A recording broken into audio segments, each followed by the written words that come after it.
Señor les bendiga, amados hermanos. Estudiamos esta semana la parashá número 41, denominada Fines o Pinhas, el hijo de Elíasar. Leemos de número 25:10 a número 29:40. La semana pasada en la porción Balak se introdujo a Pinhas o Fines, el hijo de Elíasar, el sacerdote y nieto de Aarón, quien durante la rebelión de Baal Peor, celosamente, y esa es la palabra clave para esta porción, removió el mal de Israel, dirigiendo su lanza y atravesando con ella a un príncipe de la tribu de Simeón, quien estaba fornicando con una princesa madianita. Para entender esta porción es necesario irnos a los versículos anteriores a nuestra parashá. Entonces podemos leer número 25:1 al 9, y dice así: mientras Israel habitaba en Sitín, el pueblo comenzó a prostituirse con las hijas de Moab, y estas invitaron al pueblo a los sacrificios que hacían sus dioses, y el pueblo comió y se postró ante sus dioses. Así que Israel se unió a Baal Peor, y se encendió la ira del Señor contra Israel. Y el Señor dijo a Moisés: toma a los jefes del pueblo y ejecútalos delante del Señor a plena luz del día, para que se aparte de Israel la ardiente ira del Señor. Entonces Moisés dijo a los jueces de Israel: cada uno de vosotros mate a aquellos de los suyos que se han unido a Baal de Peor. Y aquí que un hombre, uno de los hijos de Israel, vino y presentó una madianita a sus parientes, a la vista de Moisés y a la vista de toda la congregación de los hijos de Israel, que lloraban a la puerta de la tienda de reunión. Y cuando lo vio Fines, hijo de Elíasar, hijo del sacerdote Aarón, se levantó de en medio de la congregación, y tomando una lanza en su mano, fue tras el hombre de Israel, entró en la alcoba y los traspasó a los dos, al hombre de Israel y a la mujer por su vientre. Y así cesó la plaga sobre los hijos de Israel, y murieron por la plaga 24,000. Y aquí viene donde comienza nuestra parashá. Entonces habló el Señor a Moisés diciendo: Fines, hijo de Elíasar, hijo del sacerdote Aarón, ha apartado mi furor de los hijos de Israel, porque demostró su celo por mí entre ellos, y en mi celo no he destruido a los hijos de Israel.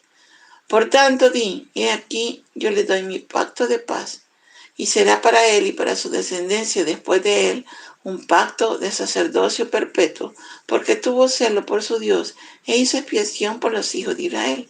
El nombre del hombre de Israel que fue muerto con la madianita era Simri, hijo de Salu, jefe de una casa paterna de Simeón. Y el nombre de la mujer madianita que fue muerta era Cosbi, hija de Sur, el cual era cabeza del pueblo de una casa paterna en Madián. Entonces, de allí, pues tenemos una serie de apartados, pero lo más sobresaliente o lo que sobresale entre ellos es acerca de el celo de Pinhas. Y aquí nos vamos a detener un poco.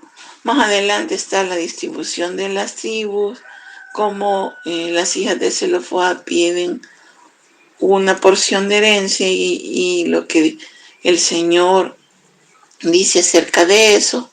Luego viene la consagración de Josué como el que iba a suceder a Moisés.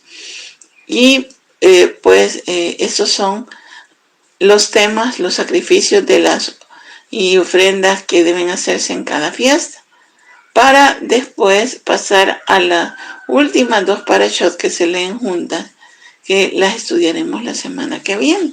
Y con eso terminaríamos el libro de Números para entrar a Deuteronomio.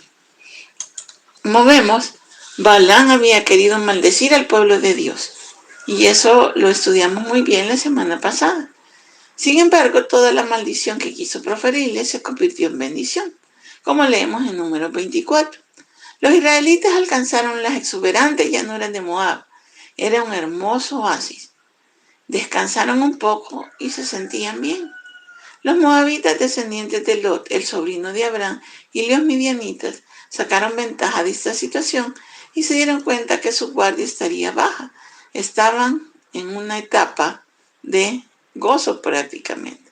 Habían derrotado a todos sus enemigos que le habían hecho frente y estaban en la llanura de Moab descansando, seguramente sin acordarse mucho del Señor. Y es entonces cuando viene la tentación, por lo cual el Señor dijo que veláramos y oráramos para no entrar en tentación. Pero ellos en este momento, al igual que muchas veces nosotros, nos encontrábamos con la guardia baja, sabiendo que el Señor cuida de nosotros y que pues Dios no iba a permitir que nada malo nos pasara. Pero eso, como ya hemos dicho, se logra estando velando y orando. Bueno, descansaron un poco y se sentían bien. Los moabitas, descendientes de Lot, el sobrino de Abraham, y los midianitas entonces arremetieron contra Israel. ¿Y cómo lo hicieron? Implementando un plan que Balaam, el profeta malvado, como leímos la semana pasada, dio para inducir a los judíos al pecado. Eso lo podemos ver en Números 31 del 15 al 16. Vámonos a esa cita, Números 31 del 15 al 16, y dice así, para entender el contexto. He aquí, estas fueron la causa por los que, desde antes, pues, los israelitas atacan a Madián y ellos no hicieron como habían prometido al Señor. Y en Número 31:14 dice, Moisés se enojó con los oficiales del ejército, los capitanes de miles y los capitanes de cientos que volvían del servicio en la guerra. Y les dijo Moisés, ¿habéis dejado con vida a todas las mujeres? Y aquí viene la respuesta. He aquí, estas fueron la causa de que los hijos de Israel, por el consejo de Balaam, fueran infieles al Señor en el asunto de Peor, por lo que hubo plaga entre la congregación del Señor.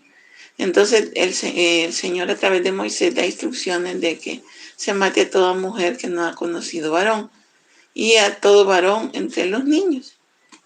Y entonces, como vemos, Balaam fue usado para mal, haciendo que los israelitas pecaran. Y fue cuando pues el Señor hace juicio contra Balaam.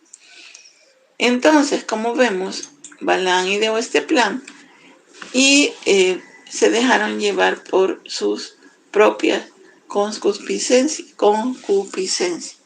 Estaba haciendo un estudio de Santiago y allí dice que una vez que la concupiscencia es engendrada, entonces la concupiscencia da a luz al pecado y esta la muerte.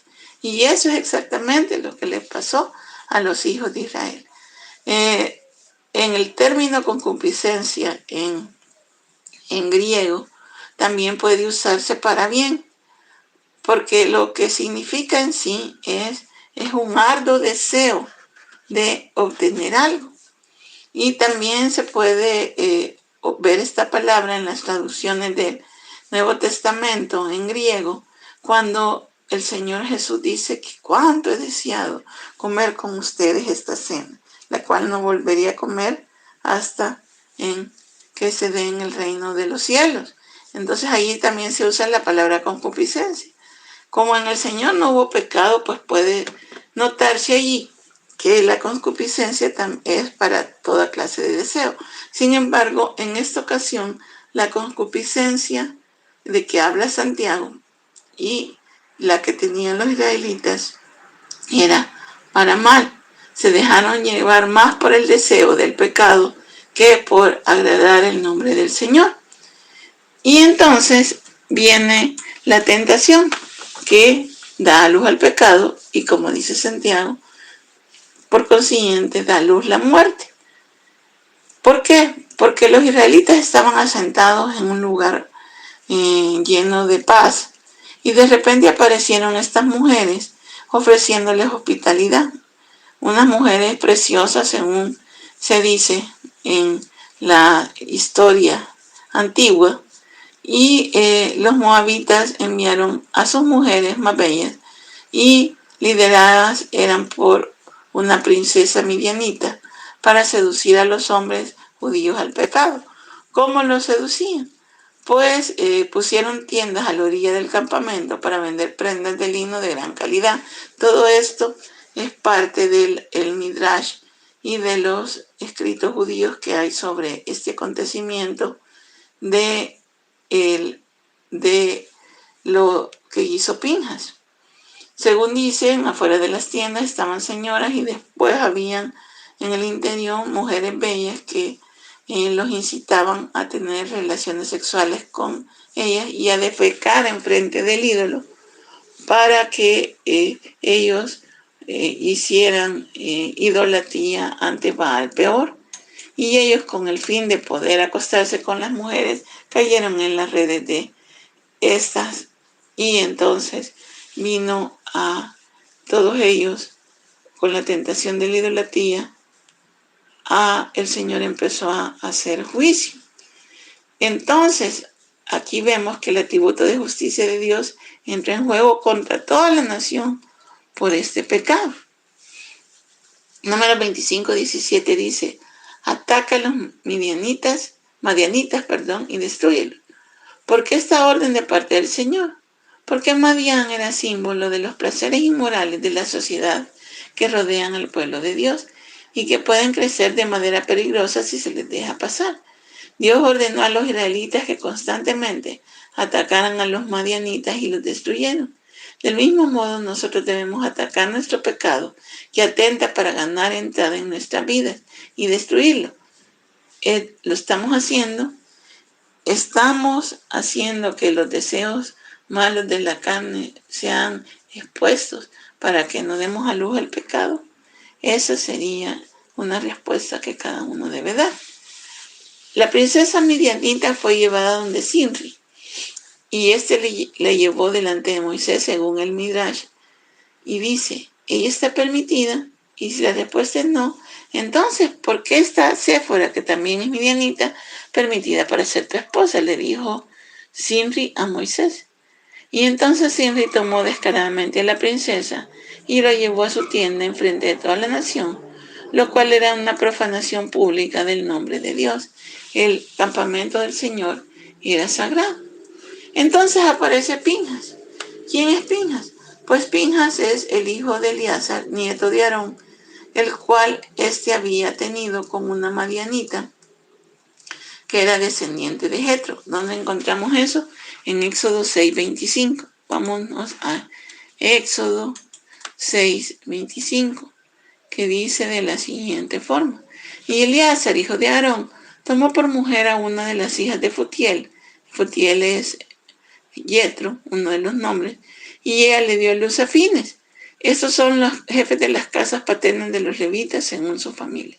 Entonces vemos que era hijo, Pinjas era hijo de Eleazar, israelita, y de una descendiente madianita de Jetro.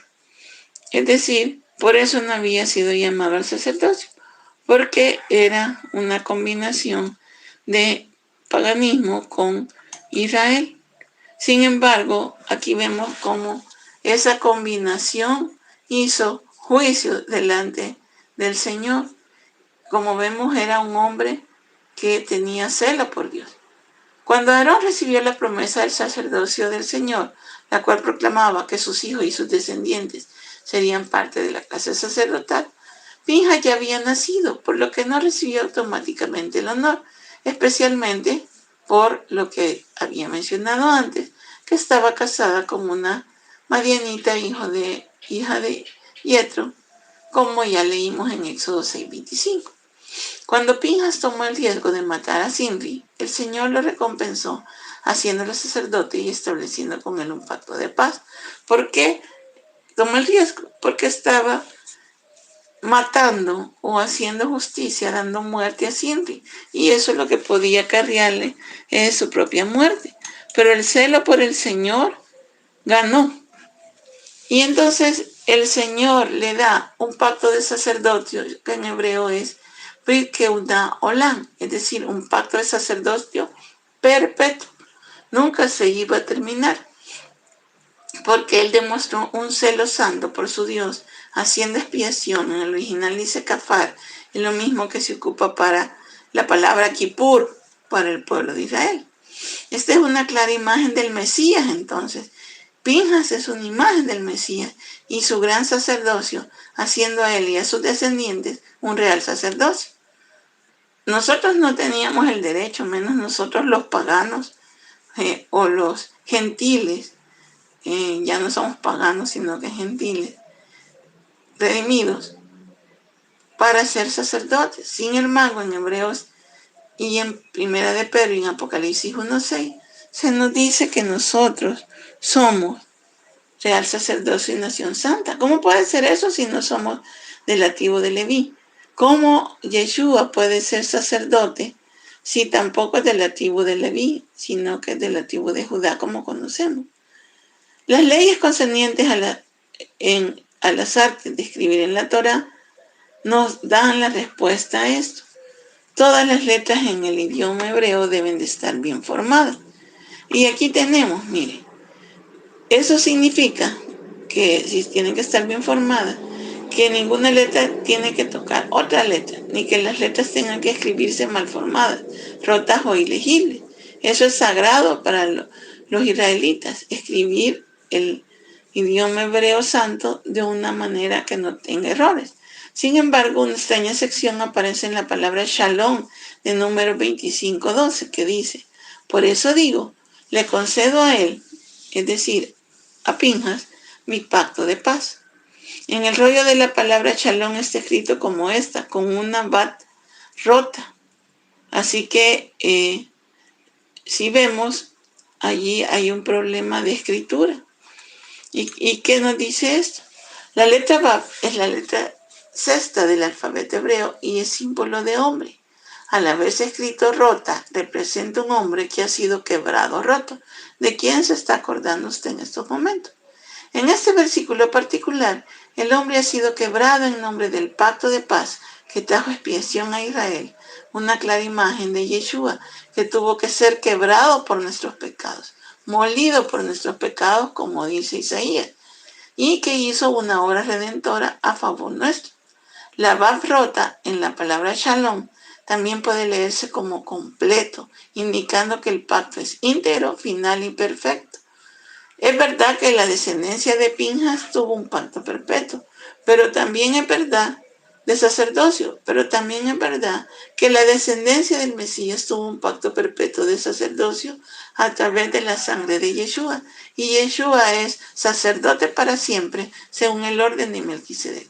Según un Midrash, el pacto con Pinjas significa que él nunca morirá, y el que nunca muere porque ha resucitado es nuestro Mesías Yeshua.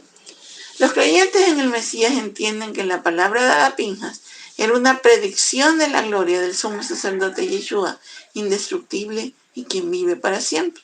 Eso dice Hebreos 7:16-17. Jesús llegó a ser sacerdote, no por cumplir la ley del requisito físico de pertenecer a la tribu de Leví, sino por el poder de una vida que no puede ser destruida. Y el salmista lo señaló cuando profetizó: tú eres sacerdote para siempre, según el orden de Melquisedec.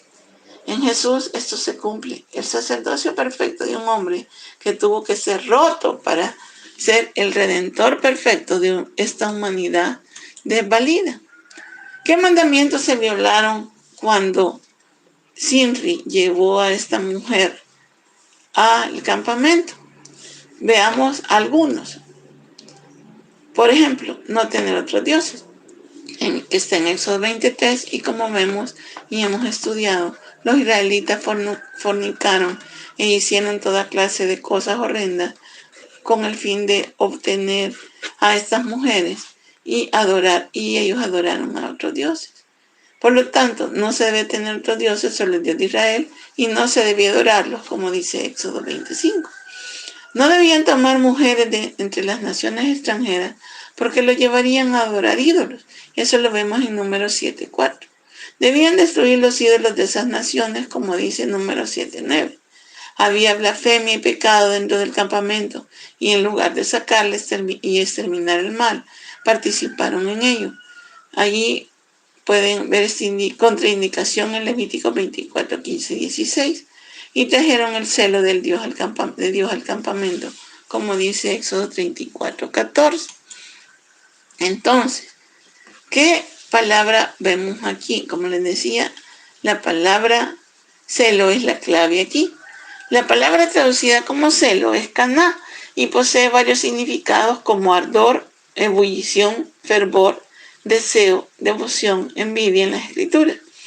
Celo es la reacción de una persona, en este caso de Dios y de Pinhas, cuando se dan cuenta de que otra cosa o persona le está transfiriendo la alianza que un ser humano tiene con Dios mismo. Hay varios ejemplos en la Torá en la que se usa esta palabra. Por ejemplo, en Éxodo 24, 14. No adores a ningún otro Dios, porque el Señor, cuyo nombre es Caná, celoso, es Dios celoso de su relación contigo. También podemos ver Deuteronomio 4, 24 y 6, 15.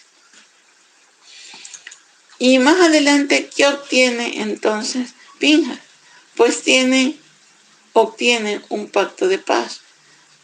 Y dice así, número 25, 12, 13. Por tanto, he aquí yo le doy mi pacto de paz, y será para él y para su descendencia, después de él, un pacto de sacerdocio perpetuo, porque tuvo celo por su Dios e hizo expiación por los hijos de Israel. ¿Qué tipo de pacto vemos? Es un pacto incondicional. Clase de pacto de paz. Alcance desde Pinhas hasta su último descendiente. Y la señal es el sacerdocio perpetuo. Allí hay entonces un brit shalom, es decir, un pacto de paz. Y shalom tiene una raíz, o viene de una raíz que significa varias cosas al mismo tiempo. En conjunto forman el contenido explícito de la palabra misma. Estos son, por ejemplo, el primer significado, tashlum, es pagar o retribución. Hay shalom porque hay retribución. Por eso es que cuando los israelitas ofrecían sacrificios para acercarse a Dios, hacían un pago o una retribución y obtenían shalom.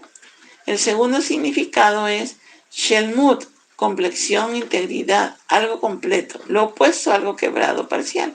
Y el tercer significado es shalom, que es paz. Todo eso da a entender la palabra shalom. Brit Shalom es el que Dios da a través de Yeshua también. Isaías 9:6 dice que el Señor es Sar Shalom, o príncipe de paz, el Mesías que iba a venir. Y como dice la misma palabra, Él es el primogénito de toda creación, la radiante Zohar gloria de Dios y la exacta representación, es decir, la estampa o impresión de la esencia y sustancia de la persona del Altísimo. ¿Dónde dice eso? Hebreos 1:3. Veamos eso. Hebreos 1:3 dice esto acerca de Yeshua. Hebreos 1:3. Dice así: Él es el resplandor de su gloria y la expresión exacta de su naturaleza, y sostiene todas las cosas por la palabra de su poder. Después de llevar a cabo la purificación de los pecados, se sentó a la diestra de la majestad en las alturas. Y miren el otro versículo: siendo mucho mejor que los ángeles, por cuanto ha heredado un nombre más excelente que ellos. ¿Cómo no? Si es la exacta representación de Dios. Todas las cosas fueron creadas por Él y para Él, y todas las cosas permanecen juntas. Yeshua es quien verdaderamente ha traído paz a cada corazón que busca de Él, y el pacto de paz es una realidad en Él, haciéndolo posible porque Dios nos ha reconciliado con Él mediante la obra redentora de Yeshua. El cumplimiento del pacto se da en varios versículos, como por ejemplo en la genealogía de Sadoc y Hilcías, el padre de Jeremías, que fueron sumos sacerdotes. Ellos fueron descendientes de Pinhas. Jeremías fue descendiente de Pinhas. Veamos el primer libro de Crónicas 6 del 1 al 15.